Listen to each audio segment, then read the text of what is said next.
Hi, folks. My name is Danny. Welcome to Danny's Corner.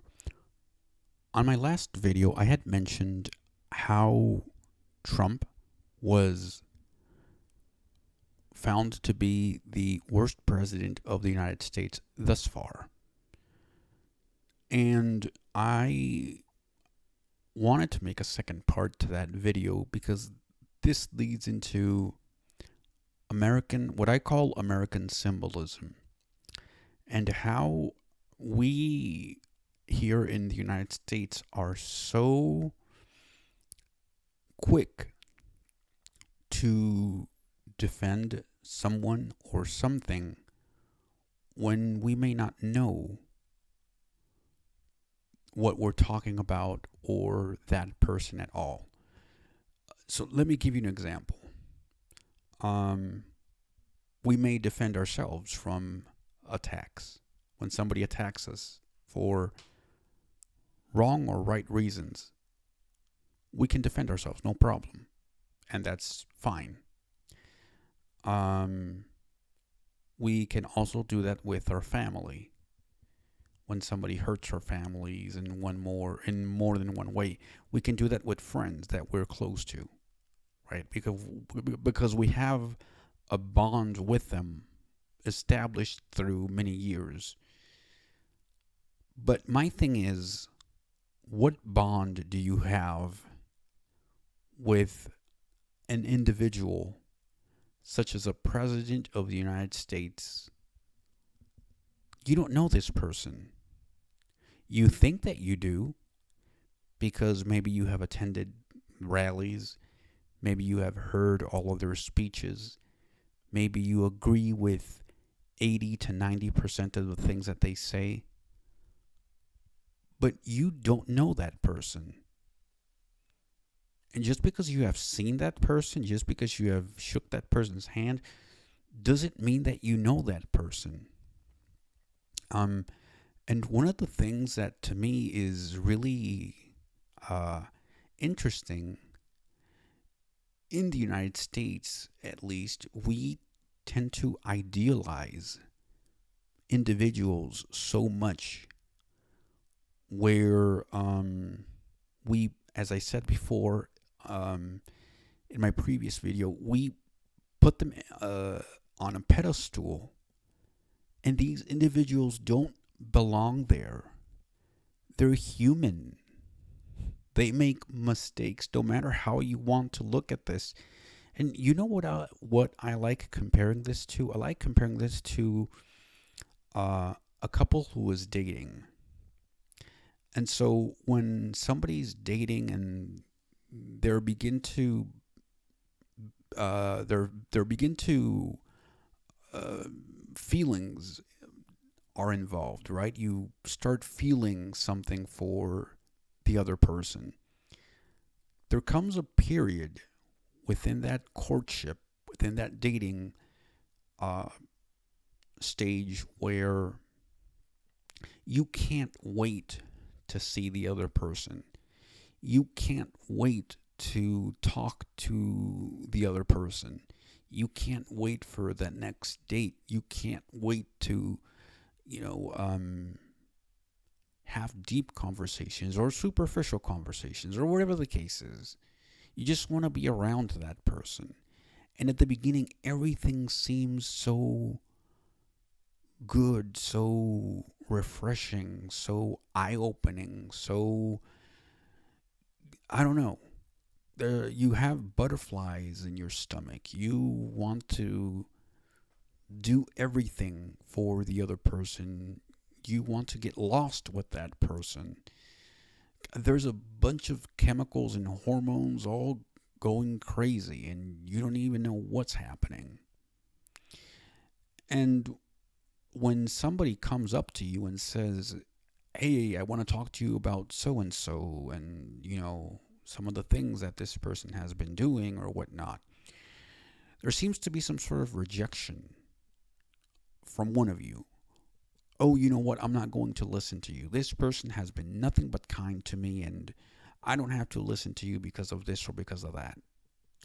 And in spite of whatever you may hear, because eventually you might hear something, but you're not going to heed the warning. You're not going to uh, pay any mind to it. So you just let it slip.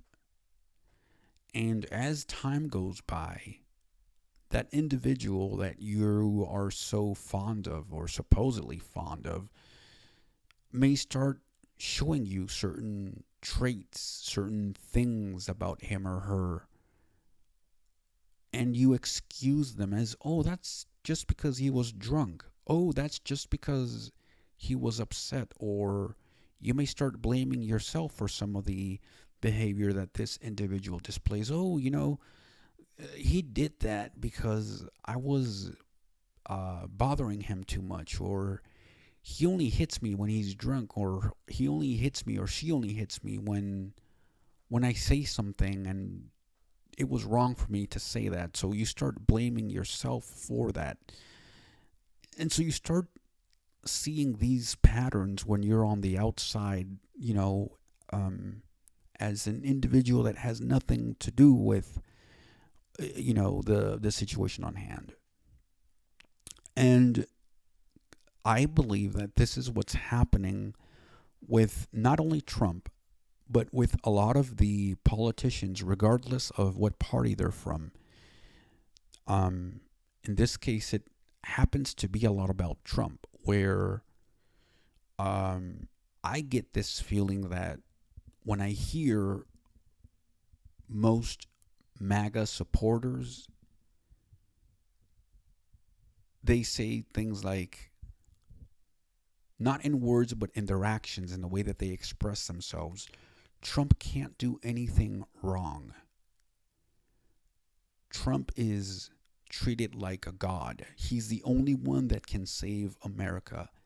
He says this because he means it. I may not like it, but it's the truth. So you see how there's a parallel there? You start making up excuses of why he's the way that he is. And although you may not like it, compared to the other side, compared to the other individual, he's better than all of them.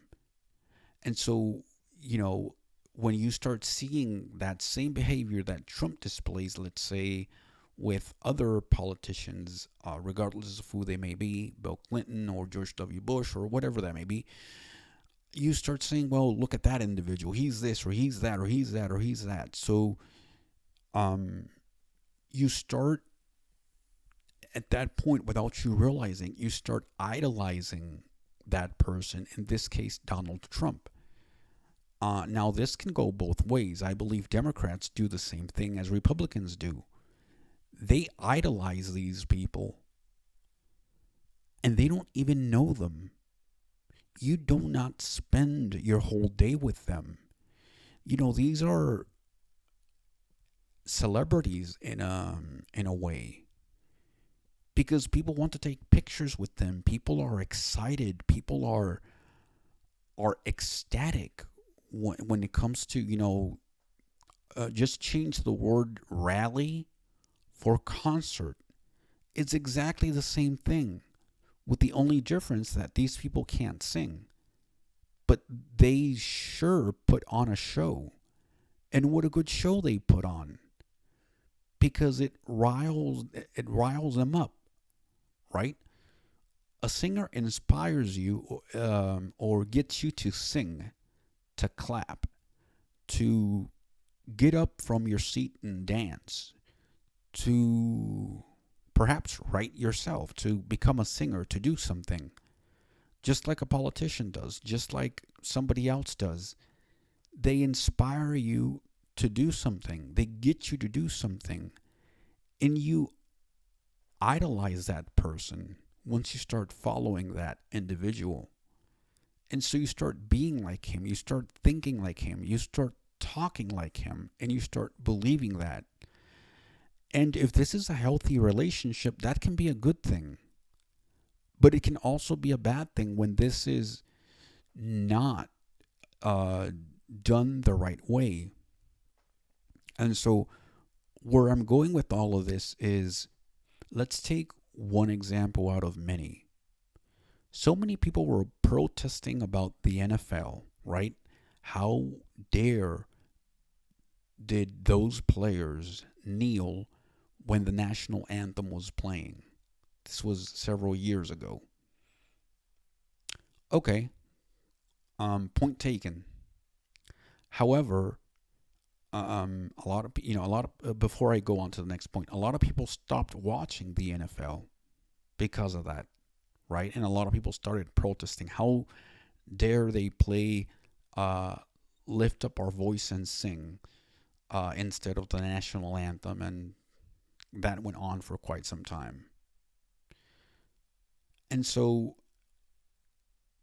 let's say, okay, point taken. They disrespected the national anthem and so forth and so on.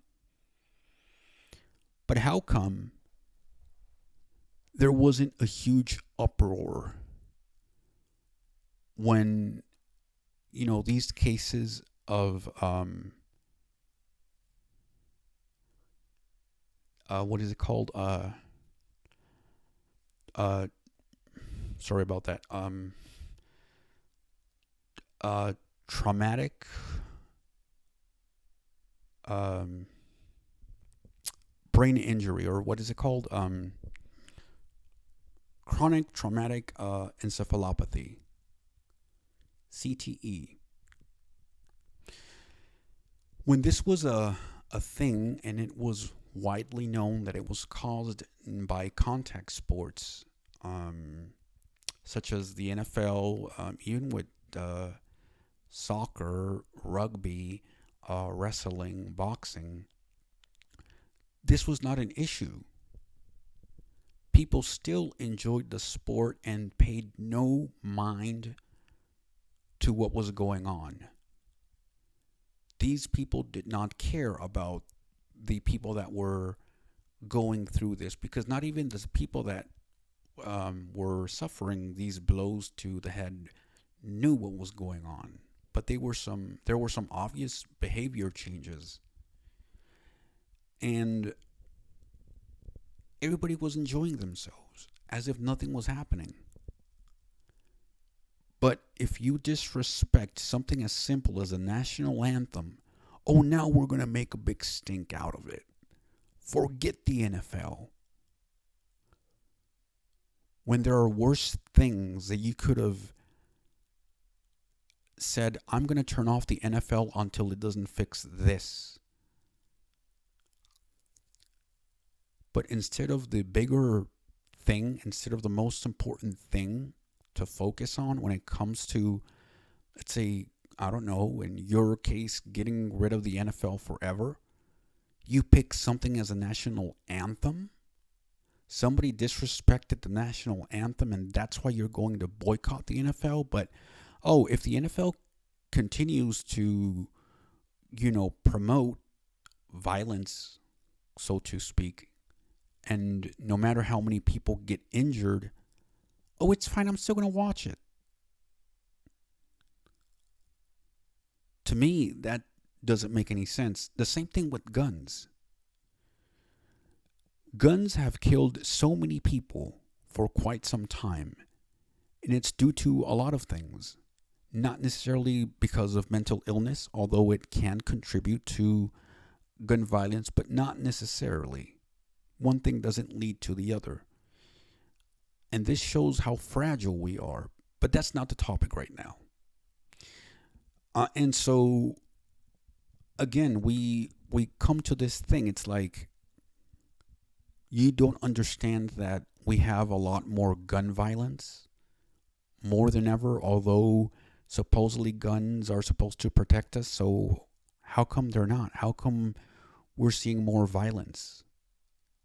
And you can't say, well, knives and stabbings and all that stuff causes violence too, and we don't say anything about that. Well, that's because we don't live in a society where there are more knives than guns. If we were to make an experiment where there would be a city with a bunch of knives and stuff like that, then we could compare, look, there's a lot of knives in this city, and there's a lot of guns. There seems to be more stabbings here than shootings there. Then, we could say something. But as a whole, the United States is filled with guns, and therefore we can say that more guns equals more violence.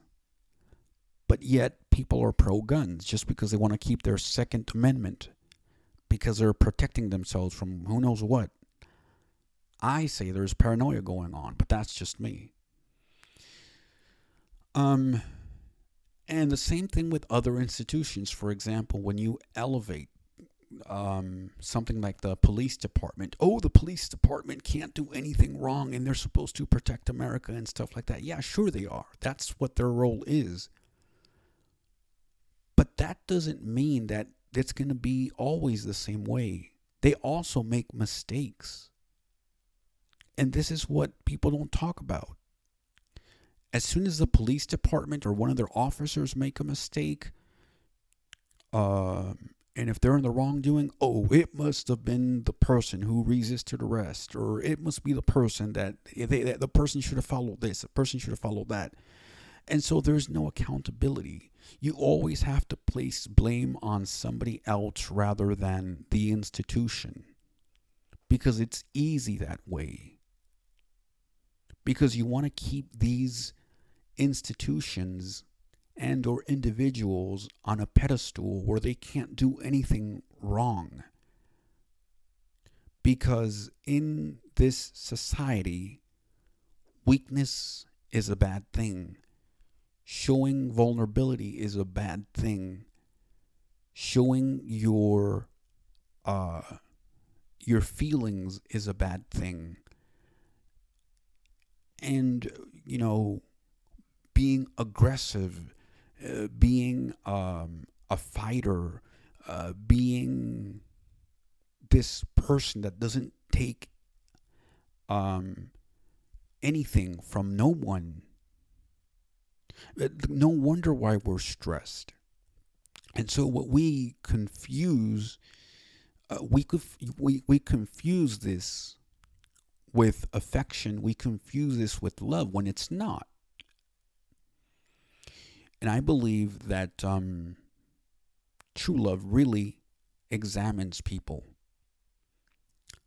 And that's what I want to focus on next. What's the difference between infatuation, or what's the difference between a fantasy, which is what we're living in now, right? We're not seeing the person or the institution for what it's worth.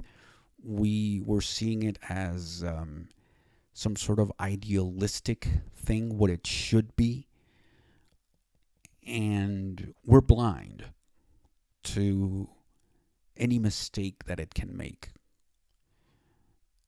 So I'll catch you on the next video. If you liked this one, and please make sure to subscribe, and to share, to comment, leave a question, suggestion, and make sure to turn on that notification bell, so when I do upload new content, you can be the first one to know. Thank you very much.